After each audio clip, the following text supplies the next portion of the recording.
Hello team, welcome to another ATP Geopolitics video with myself, Jonathan MS Pearce. Ukraine War News Update, first part of the 1st of November. I'm going to struggle to speak today. 1st of November 2024. I'm feeling rough as a badger's arse, all self-inflicted.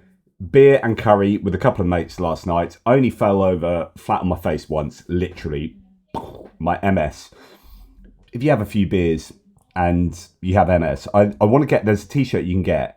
Because as most of you know, I've got multiple sclerosis, and there's a t-shirt you can get which is I'm not drunk, I've just got MS, and I want to wear that because when I walked out, I went down.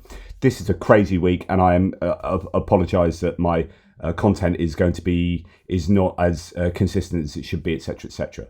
But I went out on Tuesday night, and some woman across the road, as I was walking down the road, actually shouted at me and said, "Are you all right? Do you want a hand?" I was like, "No, I'm fine. This is how I walk. Like, I've just got MS. I'm not drunk yet, but I am going to the pub." So I thought that's really nice of her. First time someone's ever done that. Fell over on my face last night in the curry house. That was great. And then tonight I'm going to see the Cult 40th anniversary tour. Anyway, super excited about that. That is going to just be awesome. Anyway, that's enough banging on from me. Just a little bit rough. Words are going to be difficult. Let's start with the Ukrainian general staff figures for the Russian losses for the day before. All the usual caveats apply, and you can find those caveats in the description to the video. And we start today where we left off yesterday and the day before, which is incredibly high personnel loss numbers for the Russians. 1,460 is insane. And they are losing that every day. It's going to be a mix of everywhere along the front lines. I have got my mapping update done. It was done yesterday. I'll record it straight after this.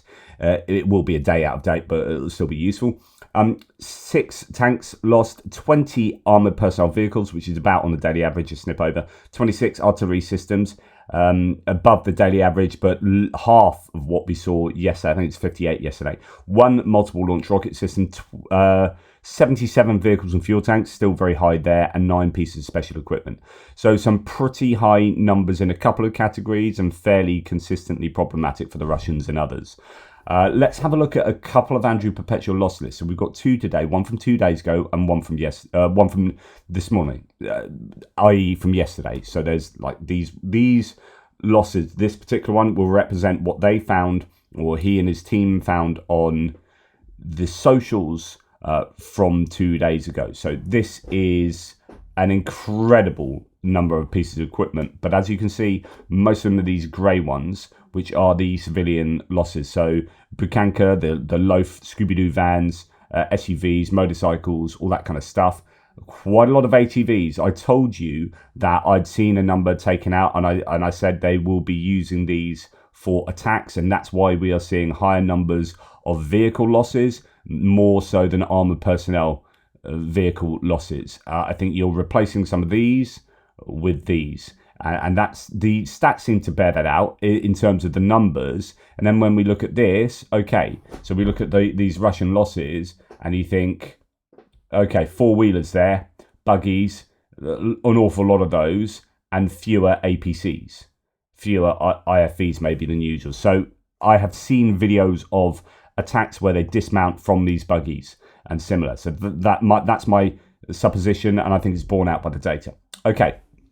In terms of combat asset losses, you have not a huge number for the Russians and about the same for the Ukrainians. It's almost a one-to-one there. So that's interesting. So most of these losses are coming from trucks, ATVs and civilian vehicles compared to the Ukrainians, just a smaller bunch of civilian vehicles. But nonetheless, that is a sort of 3-to-1 loss ratio in general. Okay, Ukrainian losses, let's look at those. Anything significant? We have a sunk boat, some artillery pieces, couple of tanks, couple of infantry fighting vehicles destroyed, Soviet ones, and then a YPR 765, that's an M113 update from the Dutch, that's destroyed, a Bradley damaged, and then a bunch of APCs, mainly M113s there, destroyed and damaged. Moving down to the MRATs, we have another Kirpi captured. That's the 3rd Kirpi I think I've seen in a week that's been captured. That's a Turkish provided MRAP, and a couple of others. In terms of the ratio of damage to destroyed, I don't know, probably about 50-50 there across the categories. Civilian vehicles, most of those destroyed. And all the ones in black at the bottom, these are, I mean, it's horrific. These are all war crimes, almost certainly. These are civilian vehicles targeted with civilians in them by Russian drone drop bombs. So this is the sort of thing that happens in Kherson and elsewhere as well. Seladove, we've seen a car that was shot at by the Russians with 2 women in it, killing the 2 women inside. So these ones in black here aren't necessarily Ukrainian losses, military losses, but they are civilian vehicles. These ones in blue are the use of civilian vehicles by Ukrainians, like SUVs and pickup trucks and whatnot. But effectively, they're military vehicles. It's just how they are categorized. Okay, coming up to the Russian losses, we can see a couple of bits of electronic warfare equipment, a whole bunch of surveillance and comms, a recovery vehicle, and down into the artillery, just a range of howitzers there and whatnot. Tanks, we have about 6 tanks there, most of them destroyed. The percentage of destroyed and abandoned as opposed to damaged is good for the Ukrainians here. There's a larger majority that is destroyed or abandoned, so irretrievable losses pretty much. Okay, tanks, range of those. Infantry fighting vehicles, you've got about 10, just under 10, mainly BMPs, BMP 1s and 2s, and APCs, a few of those thrown in. And then, as mentioned, there's quite a few trucks and a lot of ATVs, all-terrain vehicles. So these would be quads and buggies, and a Desert Cross thrown in there as well. And then an awful lot of civilian vehicles, motorcycles as well, Bobiks, Loafs, cars, just a lot of stuff destroyed. I mean, look at this. All of these are geolocated, visually evidenced. What a voluminous category there, and what an awful lot of work Andrew Perpetua and his team do. Like, absolute props to him and the guys that put this together. Incredible stuff. Just huge numbers of vehicles. And then we go to today's stats. So this is just out, referring to yesterday's figures. And we have an awful lot of Russian equipment, but actually a fair amount of the Ukrainian stuff. But it's mainly, actually, they've just got a lot of civilian vehicles and trucks there. In terms of combat asset losses, we have that compared to this. So I reckon that's at least a 3-to-1 advantage Ukrainian have over the Russians there. The Russians losing at least 3 times the number of combat vehicles. So let's look at the Ukrainian losses here.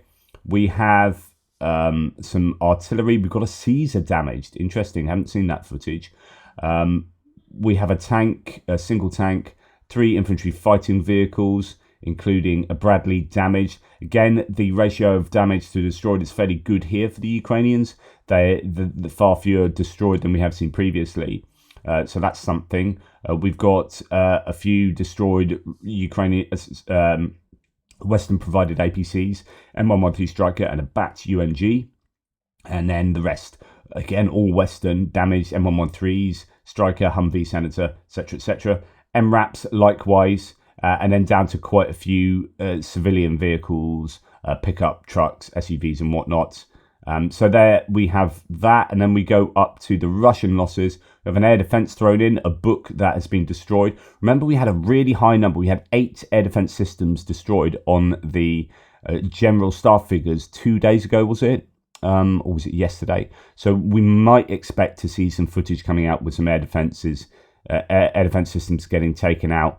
Although that could have come from, so if you remember, there was the satellite imagery that came out concerning strikes in Crimea with regards to the S-300 or S-400 system in a village in Crimea, and those might not turn up on Andrew Perpetua's loss list, but they could be the sort of general staff ones that you see. So it might be a disconnect between the two. It's more likely to have stuff that's not necessarily actually, but some of those distant strikes that take place you don't necessarily have footage of. The general staff know that they've taken out certain bits and pieces will appear on their stats, but not here. Okay, surveillance and comms, a radar here, a 48Y A6K1 radar. That is good news for the Ukrainians. recovery vehicle, another one of those, 3 engineering vehicles, and down to artillery, just some unknown howitzers there. Then when you look at the destroyed and abandoned as opposed to damaged ratio, this is really good news for the Ukrainians. So vast majority here destroyed and abandoned, so irretrievable losses for the Russians. That's exactly what you want to see. Whereas all the brown and black there, when you go down to the Ukrainians, it's in this area, it's, there's a lot more grey in there, which is good news for Ukrainians. Okay. So tanks, a lot of T-80 BVs, BVMs, T-62, T-72s. So you've got, about 10 tanks almost. Infantry fighting vehicles, goodness me, there's a good 25 vehicles there. And they are the usual culprits, BMP 2s and 3s, BTR 82s, and some others thrown in there as well. Just seeing there's, BMP 1AM. I'm not seeing that one. Anyway, usual culprits, most of them destroyed and abandoned. APCs likewise, MTLBs, BTR, ZSTS Akhmat, I talked about the other week. So yeah, a lot of trucks again, and not the biggest list of civilian vehicles, but enough to have the Russians a little bit worried there, with most of them being destroyed and a couple of ATVs again thrown in. So that's a bad day at the office for the Russians, that's absolutely for sure. Losing an awful lot of equipment, and visually confirmed to boot. Right, I showed you this yesterday on a live stream. This is a North Korean who has been taken prisoner and is giving this long account of what's taken place from a hospital bed. It seems rather scripted. I'm not going to go through it again. He's very much giving a lot of detail about how things are, how badly the Russians are treating them in terms of meat assaults. And it is somewhat dubious. I do wonder about this. He's obviously in a bad way. This is someone who is clearly actually injured. But I don't know whether they've scripted him with saying this. Make of that what you will. But the idea, if it's true, then the Russians are in a pretty bad state, and he is very, very critical of the Russians and saying it's their fault for deceiving the sun-faced Kim Jong-un. So not to blame his great illustrious leader, but to blame Putin and the Russians. So I don't know. I can't speak to the accuracy of what he's saying, the veracity of what he's saying. But it is there. You can go and check that out. It'll be linked in the video below. And then we hear today quite a lot of claims about Su-34 being taken down, including, as it says here, language used indicates that the crew did not survive. So that's a Su-34 fighter bomber. Not sure exactly where, but fighter bomber, given the old eternal flight, eternal memory brothers type thing. So that appears to have happened. Lots of Russian channels are sort of talking about that. So good news for the Ukrainians, because I think the Russians are fairly consistently losing these airplanes. And although they have a very big air force, I don't know that they're going to have this kind of... It's not like meat assaults where you can kind of give a gun to anyone and say, run at that trench line. Flying airplanes is a different kettle of fish. And so when you have these losses, I think that will hurt the Russian Air Force quite considerably, both in terms of the airframe and the trained pilot. My goodness, I needed that. Right, moving on to distant strikes. And I said yesterday that, mark my words, the Ukrainians are going to do a large strike in the next 2 days. Lo and behold, the next night they've done it. So we'll start with the Russian strike. And again, typical 48 Shahids sent in, 31 intercepted by conventional means, 14 by electronic warfare, so that's 45. 3 of them sent back to Belarus, 48. That's 100% interception rate. That's exactly what you want to see. 3 KH-59-69 missiles sent in, 1 of those intercepted, so 2 missiles got through, no Shahids. So that's a fairly decent night for the Ukrainians, but they do struggle to shoot down these missiles often. And that could be, as a result of sending all these drones in consistently, they are probably getting a picture of where the air defences are set up, and then they can send their missiles in accordingly. I don't know. Russian have struck Odessa again, cluster munition warhead or cluster warhead hitting the town of Odessa. So, that's what you do, sending the cluster munition into a city and just hope the international community aren't really paying attention. So Tim White says Odessa suffered hits yesterday evening. It looks like there's one explosion out in the Bilhorodnista region, not far from yesterday's attack at Satoka. So there have been two consecutive attacks on Odessa. There may also be a hit west of Odessa, or it could be falling debris. So there's quite a bit of footage and pictures coming out of strikes on Odessa, but people are quite careful with the way that they spread that kind of information, because when you look at these, they're always sort of blurred at the bottom, because otherwise you get into trouble for showing where it's coming from. Sorry, that is a very loud explosion you were just about to hear there. That just made my ears go funny. Right, then when it comes to Ukraine, the Russians have supposedly shot down 83 Ukrainian drones overnight. 36 in Kursk, 20 in Bryansk, 12 in Crimea, 8 in Voronezh, 4 in Oriol, 3 in Belgorod.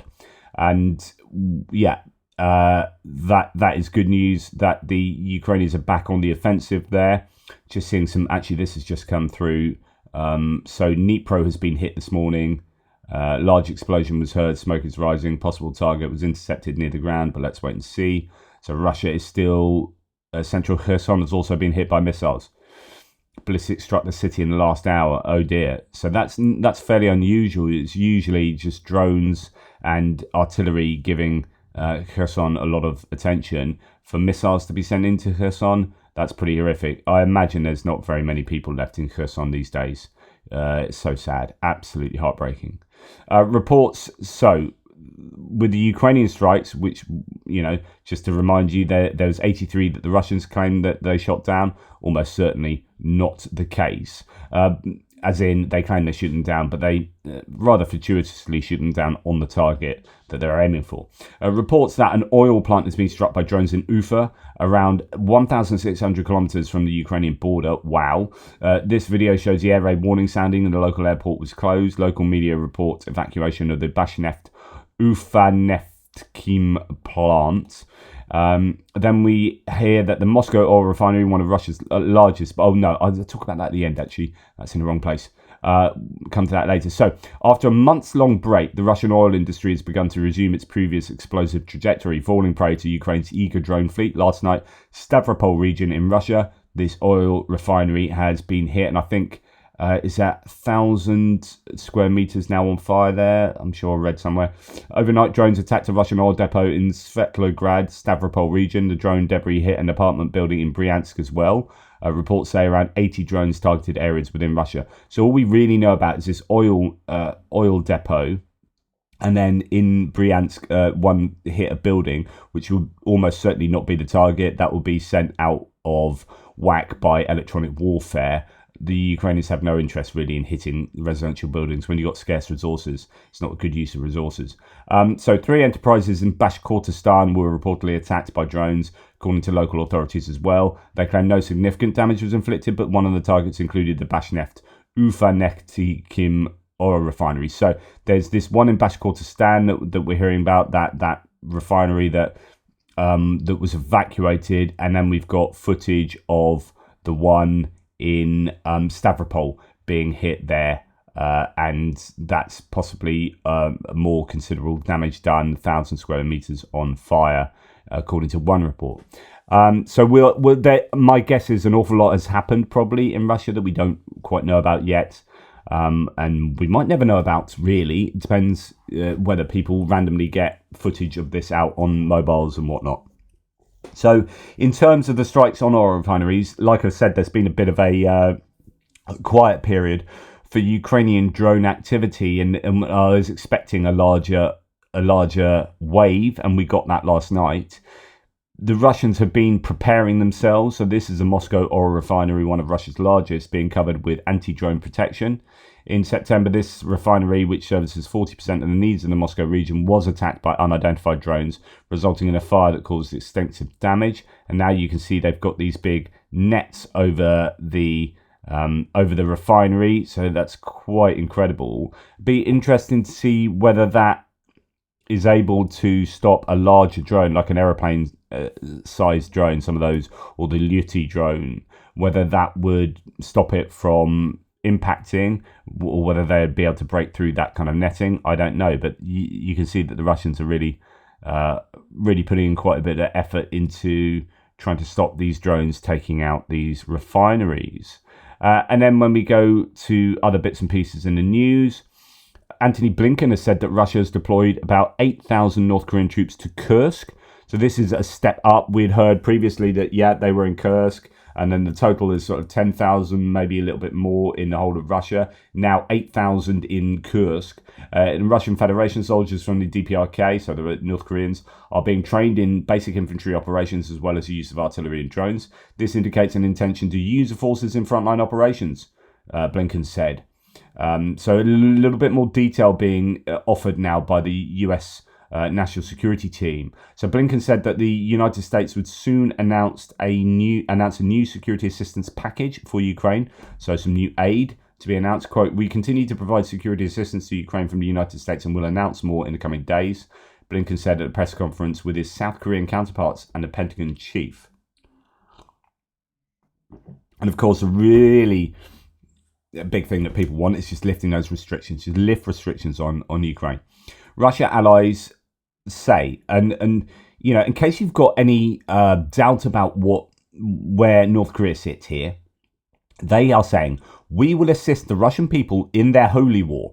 Relationship with the North Koreans, or the DPRK, is being elevated to a new level of invincible military camaraderie, as well as strategic relations with a 100-year perspective. Ukraine allies or partners, Ukraine has our support for as long as it takes, or as long as I last." That's what we say. North Koreans say very clear, we're in this for a century-long holy war. Let's get ready. Just, okay, what are we saying to this? What is our response realistically to the North Koreans? And is it too muted? I do get strategic ambiguity and not saying everything out loud and for the international media to feast on, but I do think there needs to be some very strong, robust response to the North Koreans. Russian forces have reprogrammed Ukrainian mobile and internet equipment in occupied territories to spy over Ukrainians. So the occupiers are blocking entire districts to identify those who are accessing restricted internet sites, part of the information war on effectively their own people, or the Ukrainians that they have occupied, and not wanting them to be able to access the real news about what's going on. So trying to block their access to sites external to occupied Ukraine, to Russia, really.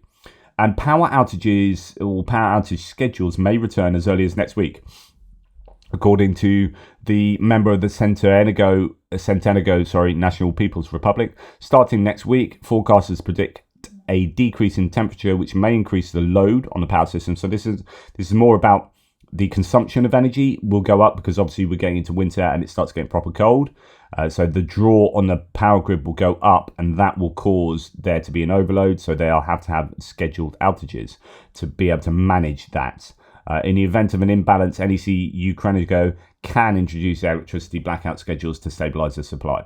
So that's that. Anyway, that's enough from me. Hopefully that was of use and interest. I'm today wearing my I was wearing this last night, this t-shirt.